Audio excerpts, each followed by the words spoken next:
A ver, hasta el momento hemos visto estos diagramas. Tienen el diagrama de casos de uso, ¿no? Pero casos de uso refinados, ¿no? Con funciones, extensiones y generalizaciones. A esos casos de uso, ustedes le han pasado una plantilla de checklist, y si no le han pasado, busquen una plantilla de checklist para que puedan auditorear el caso de uso. ¿Ya? Porque los casos de uso no son necesariamente, en este caso, correctos, lo que a veces especificamos nosotros. Necesitamos tener una guía de verificación para saber si estamos yendo por el camino correcto. Si no estamos yendo por el camino correcto, redefinir el caso de uso para que esté estructurado correctamente. Nos han dado cuenta que RUB está, en este caso, centrado en los casos de uso, dirigido por los casos de uso. Es una característica que todos los diagramas parten de ese diagrama. Entonces, si el diagrama está mal, el diagrama de clases tal vez va a salir mal porque la especificación del caso de uso está mal. Si el diagrama de clases sale mal cuando queremos hacer transformación a código fuente va a salir mal las relaciones entre las clases. Cuando convertimos al modelo de datos, también va a salir mal. Ustedes han visto, yo les mostré la semana pasada la conversión de modelo de datos. ¿No? Les mostré en este caso a modelo de datos. Entonces se han dado cuenta que yo puedo convertir ese mismo diagrama de clases a modelo de datos.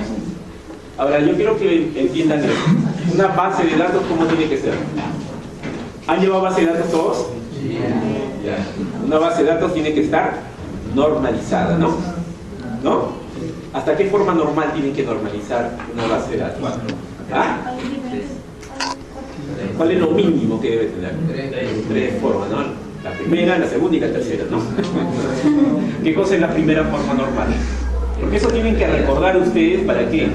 Para lo que sale del modelo, un poco puedan arreglar ese modelo generado, ¿ya? Porque a veces le genera FCache, la propia herramienta, le genera índices a veces que no son necesarias, entonces con eso, con todo lo que ustedes conocen, comienzan a refinar el modelo. A ver, ¿qué es lo que hacía la primera forma normal? Para definir la clase con su corresponsal. La primera forma normal es eliminar, ¿qué cosa? Datos duplicados. La segunda forma, eliminar dependencias parciales, ¿no? Se supone que todos los campos que tengamos debe depender absolutamente de la llave primaria, pero hay algunos campos que no dependen totalmente, sino parcialmente, entonces eso se saca. Y la tercera forma normal, a través de un indirecto, claro, es eliminar dependencia transitiva, ¿no? También esa dependencia, pero nosotros cuando agarramos la herramienta, en la herramienta cuando modelamos, no hay para aplicar primera, segunda, tercera, o han visto para aplicar primera, segunda, tercera, no existe eso. Nosotros cuando vamos convirtiendo en este caso al diagrama, nuestra cabeza tiene que estar pensando ya primera, segunda, tercera forma normal. Relaciones muchos a muchos se rompen con una tercera tabla. Y eso es aplicar la primera forma normal, porque si no aparecería ¿qué cosa? Datos duplicados. Entonces es ahí, así como vamos modelando. ¿Llevaron ustedes álgebra relacional? ¿Todavía? ¿O ya pasaron el curso de base de datos? Quiero decir que todavía. A ver. Ya tener esperanza. Sí llevaron, ¿no? No me acuerdo. Deben haber llevado seguramente. A ver, me tengo una transparencia de normalización, ¿ya? Pero esta normalización es un poco distinta. Simplemente para que entiendan que algunos puntos, en este caso de desarrollo y diseño, necesitan matemática. Eso es la normalización, pero utilizando álgebra relacional. ¿Ven eso? Eso es álgebra relacional. Los elementos que tienen acá vienen a ser tablas. ¿Ven? Es así como se comienza a trabajar. Por eso le digo, esa es la parte que no le gusta a ningún estudiante de sistemas. Es la parte que odia a todos. ¿Por qué? Porque es necesaria. Porque es la parte en este caso que nos permite reducir tiempo, ¿no? Y costo al momento de procesar información. Imagínense el C y el D. C, D, todos son tablas. Y esto de acá son dependencias, ¿no? Ustedes expresan todas las relaciones y van normalizando primera forma normal, segunda forma normal, pero con, en este caso, álgebras. Puedo hacer uniones, ¿no? Puedo hacer productos, ¿no? Entonces, todo eso lo aplican ustedes para base de datos. Y si ustedes desarrollaran software software, en este caso, aplicando lo que es lo que viene a ser en este caso métodos formales, los modelos que nosotros hacemos tendrían fórmulas matemáticas. Fastidioso, ¿no? Por eso la gente de sistemas no lleva métodos formales, porque es un poco fastidioso eso. Entonces, los métodos formales generalmente lo llevan los estudiantes de ingeniería de software, pero no conozco ninguna universidad, hay pocas universidades de ingeniería de software acá que tengan métodos formales, ¿no? Al final no son ingeniería de software tampoco. Los de ciencia de la computación, que creo que la UNI tiene de ciencia de la computación, también se han olvidado de métodos formales. Y esos son cursos críticos en eso, porque es lo que hace diferencia con la gente de sistemas. En sistemas nosotros no representamos un software, en este caso expresado en forma formal, requisitos expresados en forma formal. Seguramente ustedes van a encontrar tesis por ahí que hay, por ejemplo, de clúster, ¿no? De heurística, todo eso a veces se encuentran y se ven como fórmulas, esos son métodos formales.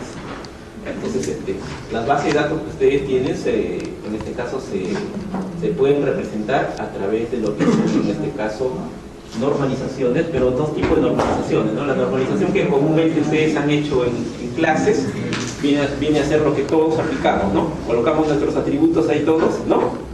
Y de ahí comenzamos a ver cuáles implican, lo separamos, generamos tablitas, y ahí separamos y generamos las otras. Claro, se van separando, pero imagínense que tengan de repente 800 campos, ¿no? Y van a conformar de repente muchas tablitas. Entonces es mucho más fácil reemplazar esa tabla por una variable. Entonces esas variables son las que ustedes han visto y se comienza a aplicar eso, ¿ya? Entonces todo lo que hemos visto anteriormente son modelos, ¿ya? Pero son modelos abstractos. Hoy día lo que van a ver son, en este caso, diagramas, también son modelos, pero de la parte física, ¿ya? ¿La clase existe? ¿El diagrama de clases es físico o es abstracto? Físico, ¿no? ¿Ah? El diagrama de clases. Abstracto, ¿no? Porque usted Claro, abstrae, ¿no? No existe, ¿ya? Miren acá, el diseño de componentes, dice, el modelo de componentes se centra en la organización física del sistema. ¿Ya? Acá ya vemos los componentes físicos, los archivos .java, los archivos .class, .dll, los archivos físicamente que existen. Y acá vemos la dependencia en tiempo de ejecución. Ahora dice, ¿no? Primero, dice, se debe decidir cómo las clases identificadas serán organizadas en librería. Cuando ustedes, por ejemplo, hacen su diagrama de clases, ¿no? Bueno, yo les he dicho a ustedes también al inicio, recuerdo, ¿ya? Pero también se lo he dicho al grupo que tengo, armen sus diagramas de clases en paquetitos, ¿no? Su sistema para tal, su sistema para tal, su sistema para tal. De tal manera que eso me conforma una librería. ¿Han visto en Java cuando importan la librería? ¿No? Ponen la palabra importar y al costado ponen el paquete. Y dentro de ese paquete, ¿qué cosa hay? Un conjunto de clases. Entonces, cuando ustedes hacen el diagrama de componentes, también tienen que ver la forma de cómo es que van a organizar esas clases en librerías. Porque en el diagrama que ustedes tienen de clases, de diseño, tienen clases que tienen en conjunto, cumplen un mismo fin, ¿no? Y que sería recomendable agruparlo, ¿no? En una librería, ¿no? Y en esa librería, en este caso, conformamos un paquete. Entonces, es la forma como ustedes van a trabajar acá. Entonces necesitan paquetes. Si no pueden agruparlo, entonces lo dejo como clase disgregada. Ahora dice, ¿no? Luego se identificarán las librerías ejecutables, librerías de enlace dinámico y otros archivos necesarios en tiempo de ejecución. ¿Conocen la librería de enlace dinámico? ¿Han visto esas librerías? Sí lo han visto. Sí lo han visto. Son esos archivos que tienen extensión DLL. ¿Han visto en Windows, en el System? La mayoría son DLL, se nos valora generalmente los DLL. ¿Ya? Esos son librerías de enlace dinámico. Esas librerías son como componentes, ¿no? Que se llaman en este caso a los elementos internos a través de sus métodos. Vamos a ver entonces, el diagrama de componentes está basado por componentes, ¿ya? Ahora, esta es la representación de un componente, ¿ya? Eso lo agarramos en la herramienta. Cuando ustedes empiezan el modelado en Rational ROS, hay una vista que es la vista de componentes. No sé si se han dado cuenta, ¿no? Lo que han creado en este caso, cuando creamos la semana pasada la conversión del código a partir del diagrama de clases, el modelo de datos, en la vista de componente yo he definido ¿qué cosa? Una base de datos física, no sé si se dieron cuenta. Sí, sí. ¿Ya? Sí. ¿Lo han visto, no? Nosotros no hemos visto. No, sí, yo he hecho con clase. Yo he hecho la semana pasada, justamente para que no haya ese problema con el profesor, le vuelvo a repetir la clase que hice en la laboratorio. Porque en segunda clase. ¿Ya? En esa lista de componentes es donde nosotros creamos el componente físico, que es la base de datos. Le damos en este caso el gestor de base de datos que vamos a usar, y también le damos en este caso, ¿no? El tipo en este caso de base de datos que va a ser. Ahora miren, ese componente que nosotros representamos es una parte física, ¿ya? Y hacer una entidad física es una parte reemplazable del sistema. A ver, al final de lo que todos ustedes modelan, han modelado todo, ¿no? Su diagrama de clases, al final ¿cuál es el objetivo de eso? Que generen archivos ejecutables, ¿no? Esos archivos ejecutables lo puede generar como un solo archivo ejecutable, o puede ser una combinación de archivos .class, ¿no? ¿Han generado el código fuente? ¿Generaron su código fuente ya? Lo que generaron su código fuente tienen archivos .java que le ha generado, ¿no? Esos archivos .java vienen a ser componentes físicos. Entonces, al ser componentes físicos, un componente físico se puede reemplazar, ¿no? Nuestro cuerpo está formado por muchos componentes físicos, ¿no? Hay algunas partes que pueden ser reemplazadas, ¿no? Y hay algunas partes que no se pueden reemplazar todavía, ¿no? El cerebro no lo pueden reemplazar todavía, ¿no? La cabeza tampoco, ¿no? ¿Saben que hay un país, les voy a traer el dato para que vean eso, un país que acepta en este caso proyectos vetados por las Naciones Unidas, la Organización Nacional Mundial de la Salud, ¿no? Y han hecho trasplantes supuestamente de cabeza. Entonces son países en este caso. A un mono sí lo han hecho. Pero era anti-humano y lo vi en la operación y era feo, horrible. Claro, pero son vetadas, son vetadas generalmente, pero lo hacen ya. Así como hay estudiantes que quieren hackear sistemas, ¿no? Hay gente en el otro lado también que quiere hacer cosas que no están hechos, ¿no? Y que en algunos países permiten eso, ¿no?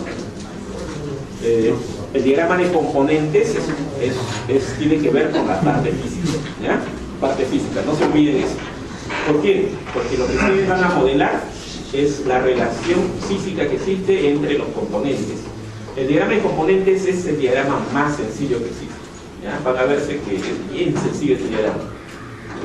Acá tienen, por ejemplo, agente.java es un componente, ¿eh? Acá tienen un DLL que pertenece en este caso a este paquete, también es un componente, y a veces para los componentes se acostumbra a describir en este caso la versión del componente, y eso no es tan importante en algunas situaciones, porque en algunas situaciones a veces el software nos pide un archivo de tal versión. No se dan cuenta cuando instalan algunos aplicativos, le pide de repente que esté tal archivo presente de tal versión, si no funciona, ¿no? Tienen que descargar, actualizar, ¿no? Entonces, esos son componentes que se necesitan, que dependen, pero necesitan en este caso especificar versiones. Ahora, sobre los componentes, también pueden ustedes describir en este caso, ¿no?, las funciones que realiza internamente, y también describir en el interior también, en este caso, qué clases son las que están relacionadas con ese componente, ¿ya? Básicamente, componente es una unidad, en este caso física, que es reemplazable en el sistema. A ver, le digo, a ver, un archivo .php es un componente. ¿Qué dirían ustedes? Si es un componente. Si es un componente.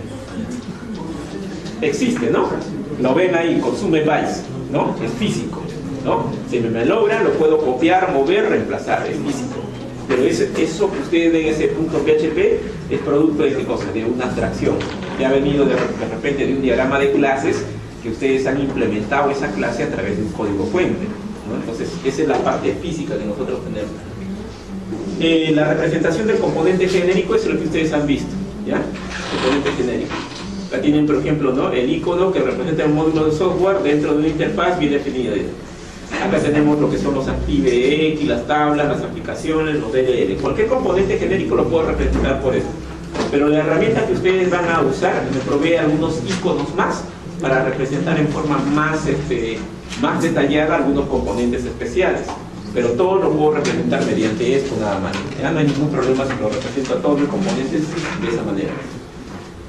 Acá tienen la relación que existe entre los componentes y las clases, ¿ya? Y esta parte sí hay que entenderla bien, ¿ya? Porque esa es la parte que para entender qué cosa es un componente. Dice, ¿no? Las clases representan abstracciones lógicas, mientras que los componentes son elementos físicos del mundo real, dice, ¿no? Un componente es la implementación física de un conjunto de otros elementos lógicos como clases y colaboraciones. ¿Se entiende? Quiere decir que lo que ustedes se abstraen lo pueden representar a través de clases. Pero la clase es una unidad, en este caso una abstracción lógica, no es física, no existe. Pero si yo quisiera que exista, tengo que implementar esa clase. Y esa clase, cuando lo implemento, se crea un componente, ¿ya? Pero no solamente puede ser una clase, puede ser un conjunto de clases, una colaboración entre ellos, entonces también vienen a ser componentes, ¿ya? Entonces yo tengo el diagrama de clases, este diagrama de clases ahí es mi abstracción del mundo real, ¿no? Pero ahora yo necesito implementar cada una de esas clases para que en conjunto construyan al sistema y le dé funcionalidad, que es lo que ustedes están haciendo. Pero esas clases tengo que convertirlo, tengo que implementarlo, y cuando lo implemento, se crean los componentes. Por eso que le decía, lo que ustedes hicieron, la conversión del diagrama de clases al código fuente, le generó componentes. Y si fueron bastantes, en este caso, observadores, se habrán dado cuenta en que en la vista de componentes generó algo. ¿No se fijaron la vista de componentes cuando convirtieron? Generó los componentes físicos. Entonces, la herramienta, cuando ustedes usan el Rational 2 y hacen la conversión automática, le genera ya los componentes en la vista de componentes. Y la única relación que existe a nivel de diagrama de componentes viene a ser la relación de dependencia. ¿Ya? No hay otro, no hay asociaciones, no hay herencia, no hay composición, no hay agregación. La única relación, ¿qué cosa es? De dependencia. Quiere decir que un componente necesita otro componente para su funcionamiento. Esa es toda la relación. Por eso yo le decía que es en este caso el diagrama más sencillo, porque yo tengo lo único que identificar mi componente, con qué componente está relacionado o a quién necesita para que funcione en este caso sus elementos internos. ¿Se entiende? Ahora, los componentes, la única forma de comunicarse es a través de... ¿Se acuerdan de esto? A ver, ¿quién me dice qué significa esto? ¿Qué cosa es? ¿Se acuerdan? Es la interfaz. ¿Ya? Es la interfaz. ¿Ya? Los componentes, la única forma en que se comunican es a través de sus interfaces. ¿Ya? A través de las interfaces, ¿se acuerdan? La definición de interfaces era un contrato público, ¿no? Entre dos módulos, donde uno ofrece servicio y el otro recibe servicio. Cuando yo hago de esta manera, ¿ya? Y uno de repente dos componentes, ¿ya? Dos componentes, uno de esa manera, dos componentes, ¿ya? Acá vamos a ponerlo como componente porque este era su sistema. Uno, dos componentes, esto significa que él usa él y él usa él, ¿ya? Significa que por ambos lados hay comunicación, y a veces en algunos modeladores esto se reemplaza simplemente por una línea, ¿ya? Pero cuando lo veo es que es así, es como si esto dependiera de esto y esto también depende de esto, ¿ya? Simplemente para no confundirse. Entonces la única relación que existe entre los componentes viene a ser el de dependencia. Por ejemplo, acá tienen un pequeñito archivo, tienen una página web. De repente la página web hace en este caso una animación, pero la página web, para que funcione, necesita este archivo, ¿ya? Y este archivo necesita este otro archivo. Esa es la relación en este caso de dependencia que existe entre los componentes. Nada más, no hay que pensar más. Por ejemplo, si yo tengo mi programa fuente en Java, ¿ya? Java, ahí tengo una clase que está usando de repente a la librería matemática, al Mash, ¿ya? Al Mash, y voy a calcular la potencia. Esa clase que tengo depende, en este caso, del otro componente, que es en este caso la librería matemática. Entonces ahí habría una flechita roja. ¿Por qué? Porque si no lo tengo a él presente, el de acá no va a poder satisfacer en este caso los requerimientos sobre el cual ha sido implementado. ¿Se entiende? ¿Algo? A ver, componente login, por ejemplo, y componente, por ejemplo, registrar usuario, ¿verdad? O usuario, que también tienen en este caso. ¿Ah? No, componente usuario, ¿ya? El componente usuario, ¿no? Y acá tienen el componente login. ¿Quién usa quién? ¿Ah? Usuario login. Entonces, si yo lo tengo a usuario con un componente, puede ser un archivo .class, ¿no? Y login puede ser otro archivo .class. Mi diagrama estaría graficado en esta parte, sería usuario, que depende en este caso de login. O login depende de usuario, ¿cómo es? Usuario depende de login, ¿ya? Y lo grafican nada más así. Entonces eso es un poco más sencillo, como se llama. ¿Perdón? No, por eso le dice a ustedes, ¿no? Y para clases o un conjunto de clases puede conformar un componente. Porque yo puedo juntar a varias clases en un paquete y puedo tener un archivo, por ejemplo, .jar. ¿Han visto los archivos .jar? ¿No? Donde adentro hay varias clases. Entonces el .jar en este caso sería mi librería, sería un componente, pero adentro hay bastantes clases. Entonces ustedes lo que tienen que decidir es, cuando hacen los componentes, es ver primeramente qué clases van a conformar librerías. Si ustedes deciden que no deben conformar librerías y deben ser clases independientes, lo dejan como clases independientes, pero tienen que hacer la relación de dependencia para ver quién depende de quién. Ahora, ¿por qué es necesario este diagrama? Porque este diagrama les muestra a ustedes la estructura física del sistema.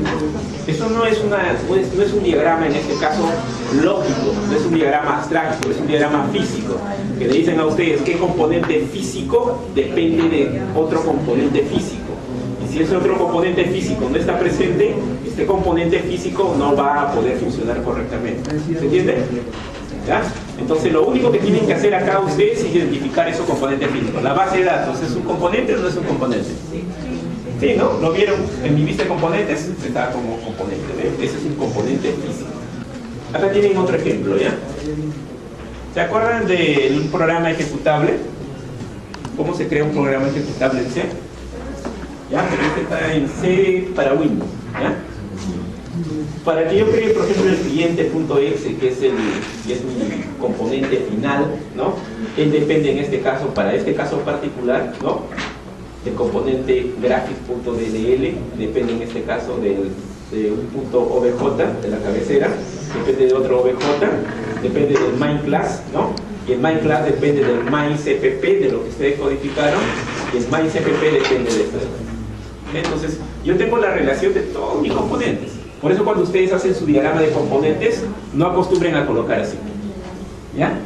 Solamente main class. Pongan siempre la extensión para saber qué componente es, ¿ya? Los que van a hacer diagrama de componentes tienen que colocar siempre la extensión para saber qué tipo de componente es. Porque si yo le coloco simplemente main class, yo lo puedo entender, porque yo he hecho de repente la implementación y sé que main class me va a generar un archivo .obj, pero aquel que agarre su diagrama no va a saber si main class es un obj, es un exe, un dll, o de repente es una base de datos, no va a saber. Entonces, generalmente a veces es bastante recomendable colocar, aunque sea entre paréntesis, la extensión que tiene en este caso este archivo. Ahora, las herramientas generalmente le proveen a ustedes algunos estereotipos para algunos componentes. Eso está hecho a nivel de componentes genéricos. Vamos acá a ver los programas, ¿ya? Yo puedo también, en este caso, un componente puede ser un subprograma. Tengo la parte que corresponde, en este caso, al subprograma en sí, y tengo la parte que corresponde al cuerpo. Entonces, si yo quiero hacer más detallado, en este caso, un diagrama de componentes, puedo usar notaciones de subprogramas. También puedo denotar, en este caso, el programa principal, los main, ¿eh? Tanto la parte, en este caso, del main.class, por ejemplo. El programa principal, el main, lo puedo denotar mediante este icono que me representa un programa ejecutable, ¿no? Y que es el principal. Paquetes, los paquetes como son extensiones .java, .c, .php, lo puedo representar mediante este tipo de componentes. Pero esto lo puedo representar también mediante mi componente genérico, por eso les decía, no hay ningún problema, pero si quieres hacerlo más detallado, ustedes pueden incluir esto. Y cuando yo vea el diagrama, cuando vean el diagrama es mucho más fácil reconocer, este es un paquete, este es un subprograma, este es un programa principal, aunque todos sean componentes en sí. Entonces simplemente esto se hace para detallar un poco más el diagrama. También tienen ustedes tareas, ¿no? Lo que conocen como hilos a veces, aquí tienen, representa aquellos paquetes que tienen un hilo independiente de ejecución. Un archivo ejecutable, exe, también puede ser considerado como una tarea, ¿no? Esto se representa el icono de una tarea y esto el cuerpo de la tarea. Ustedes tienen, por ejemplo, varios y triads, ¿no? Si programas, por ejemplo, ya va a hacer sus triads, los triads los represento mediante este icono. Aunque también lo puedo representar por mi componente genérico. La base de datos, ¿ya? Acá no se nota, ¿ya? Acá está la rayita y acá está lo que les mencionaba acá, ¿ya? Los componentes, la forma en cómo se visualizan, se comunican, es a través de las interfaces. Acá tienen, por ejemplo, esto de acá, creo que es de una tienda de alquiler de videos, ¿ya? Los componentes, por ejemplo, acá tenemos dos. La tienda se llama Everest en este caso. Tiene dos programitas principales, uno que es para, en este caso, alquiler de videos y el otro es para los socios. Y acá están los diferentes componentes relacionados entre ellos, ¿eh? Estos vienen a ser paquetes, ¿está bien? ¿No? Paquetes, y estos vienen a ser componentes, ¿ya? Componentes genéricos. Entonces, ese diagrama es uno de los últimos diagramas que van a hacer. Ahora, ustedes díganme una cosa. Su archivo .exe, ¿dónde se despliega? ¿Dónde se ejecuta? Necesita un ambiente para ejecutarse, ¿sí o no? Por ejemplo, yo acá tengo mi archivo se ha desplegado en este procesador. ¿Ya? Puedo tener un componente de repente que necesite características especiales, de repente el tipo de procesador, memoria de tal capacidad, ¿no? De repente recursos, de repente dispositivos, entonces necesito preparar el ambiente físico. Entonces los componentes van a necesitar un ambiente físico donde desplegarse, nodos de ejecución, y eso se implementa mediante el diagrama de despliegue o distribución. Entonces los componentes van asociados en este caso con el diagrama de distribución. A ver si lo entendemos eso, ¿ya? Dice, ¿no? Supongamos que deseamos construir un software para reproducir un CD, ¿no? Un diseño gráfico para reproducir sería como se representa, ¿no? Imagínense acá, ¿no? Tengo todos los botones, ¿ya? Tengo mi interfaz. Para implementar esto, ¿no? Necesitaríamos en este caso los siguientes controles, ¿no? El play, el stop, ¿no? El ejecutar. Esos controles los podemos implementar a través de botones. Ahora, ¿no? Si miramos los botones como componentes separados, podemos dibujar un diagrama, ¿no? De componentes. ¿Qué sería esto? ¿Ya? Los botones que tenemos ahí, ¿no? Ahí está en este caso el para reproducir, ¿no? El stop, porque son, si lo vemos como componentes físicos, ¿ya? Como componentes físicos, entonces cada uno de ellos vendría a ser un componente y el diagrama para representar ese pequeño programita vendría a ser esto. A ver, esto si desean lo consideren, ¿ya? Esa es una forma de cómo en este caso conseguir la implementación del diagrama de componentes. Para el diagrama de componentes ustedes necesitan el diagrama de casos de uso, ¿ya? Necesitamos diagrama de clases, necesitamos analizar un análisis detallado de cada clase como componente y de ahí la transformación de la clase a componente. A ver, vamos a ver esto de acá, ¿ya? Y el último paso es establecer las dependencias entre los componentes, que van a ser también las dependencias entre clases. Vamos a ver, paso 1, necesitamos el diagrama de casos de uso. El diagrama de casos de uso que ustedes tienen, ¿no? Nos va a generar en este caso un diagrama de clases. Tenemos el diagrama de clases acá. Del diagrama de clases, ahora pasamos a un análisis detallado de cada clase como componente. Vamos a centrarnos en este caso, ¿no? En una sola clase, ¿ya? La planilla financiera. Está en la parte inferior, ¿ya? Planilla financiera. Los pasos 3 y 4, los pasos 3 y 4 vienen a ser análisis de cada clase como componente, la transformación de la clase a componente, la dependencia de sus clases y el diagrama de componentes. Los pasos 3 y 4 se están detallados acá. Se ven en este caso el análisis de cada clase. Las clases se ven como componentes, luego se analiza en este caso la dependencia que existe del componente con las clases y luego a esas clases se transforman en componentes. Y eso es el resultado en este caso de los componentes que vamos a tener, ¿no? Luego de implementar esta partecita del diagrama de clase, de la planilla financiera. ¿Se entiende? Ya es bien sencillo esto. Ahora, esta partecita es la que realmente nosotros observaríamos al final. Este es un diagrama de componentes, ¿ya? Y cuando ustedes establecen su arquitectura, han establecido su arquitectura, ¿sí? ¿No? Cliente servidor, de repente de tres capas, de una capa, no sé qué cosa han establecido. pero deben tener una arquitectura, porque no pueden empezar a desarrollar sin tener ninguna arquitectura. Y suponiendo ustedes eligieron una arquitectura como esto, ¿no? Una arquitectura de tres, acá por ejemplo hay dos capas por lo menos, ¿no? En este nodo, por ejemplo, si elijo cliente servidor en 3 capas, ¿ya? Voy a tener un servidor de aplicaciones, voy a tener un servidor de base de datos, voy a tener un servidor que se encargue en este caso de la presentación, ¿no? Entonces, en cada uno de los servidores va a necesitar ¿qué cosa? Componentes. Entonces, esto me representa al nodo, que es el servidor. Y dentro de ahí se está ejecutando este componente, que es la base de datos. Dentro de este servidor, que es un servidor de aplicaciones, se está ejecutando este componente y este componente. Pero internamente el componente tiene su representación, ¿no?, de implementación, que es este código fuente. Entonces es así como se trabaja acá. Ustedes han hecho la abstracción a través del modelo. El modelo me genera en este caso una implementación. Esa implementación me genera un componente físico, pero ese componente físico no sirve de nada si ustedes no le hacen, en este caso, le dan el ambiente para que comience a ejecutarse. De nada me sirve que yo tenga, por ejemplo, mi punto .exe si no tengo una PC o un procesador donde se despliegue. Necesito un procesador.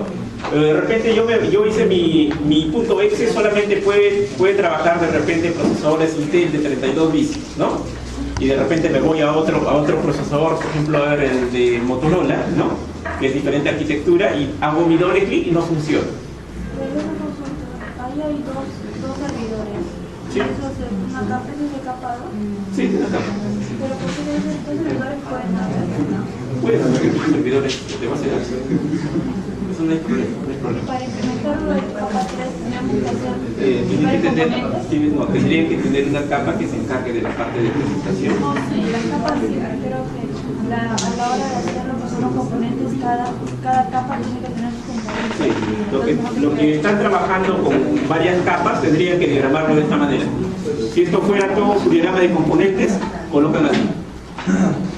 Acá colocan todos los componentes que pertenecen a la capa de presentación. Abajo hacen otro marquito, toda la capa de la lógica de negocio, toda la capa de datos y la comunicación entre ellos. ¿Quién depende de quién? ¿Ya? Entonces tienen separado todos. Yo fácilmente en el diagrama de componentes puedo ver que este componente pertenece a la parte de presentación. Si se malogra, sé cómo reemplazarlo, dónde reemplazarlo. Ahora, ese componente necesita características de dónde se va a ejecutar. Y justamente esas características se le dan a ustedes a través del diagrama de despliegue.